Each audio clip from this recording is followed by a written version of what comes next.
You didn't give birth to me 14 years back? Oh my God. But how? How is this possible? She looked just as shocked as I was, but then suddenly she came and hugged me. I can't believe this. You look just like me. But the doctors told me you were a stillborn child. Where were you all this time, and how did you find me? But before I could say anything, Granny pulled me away.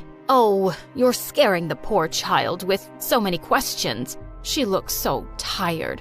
Come, love, I'll show you to your room. She quickly took me into a giant room and pushed me onto the bed. So it was you.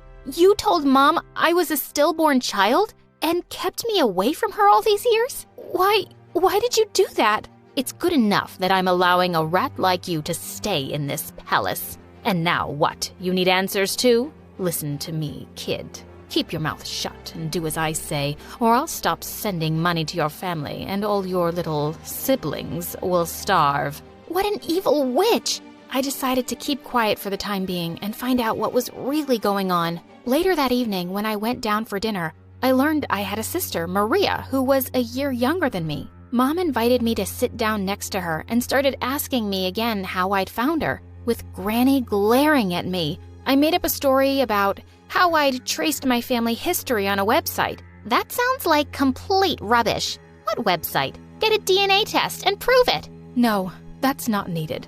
I know she's my daughter. Look at her. She's every bit like me. We don't need any proof. Suddenly, Maria dropped a bowl of soup all over me. Oh, I'm so sorry. It just slipped. Let me take you to the washroom. She took my hand and walked towards the washroom. But the minute we entered it, she turned into Satan. This time, it was just a bowl of soup. Next time, it'll be you in a pot of hot boiling soup. If you don't leave this place right now. Oh my God, this house was full of psychos. But what Maria said was right.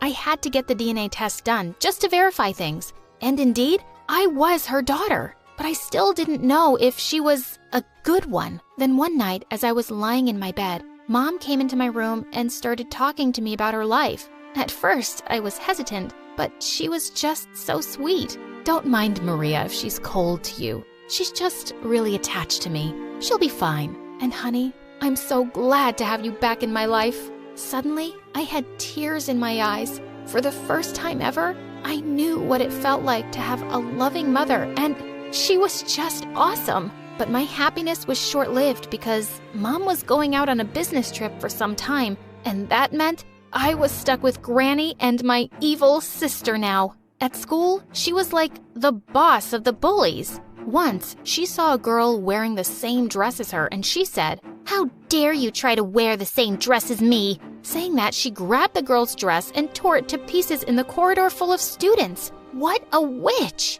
Later, after school, she and her minions surrounded me on the playground and started throwing balls at me. Dodge this, moron!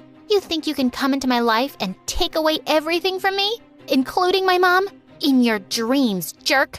That was it. I grabbed a ball and threw it right in her face. She fell to the ground on her butt. I have no interest in what's yours, Maria, but I'll rightfully take what belongs to me. And don't you dare think for a second that I'm weak. I picked up my things and went back home, but I knew trouble was coming. A few days later, I was called to the principal's office, and she said I was being suspended for bullying. What? I didn't do anything. I don't even know anyone here yet. Why would I bully anyone? And that's when Maria came into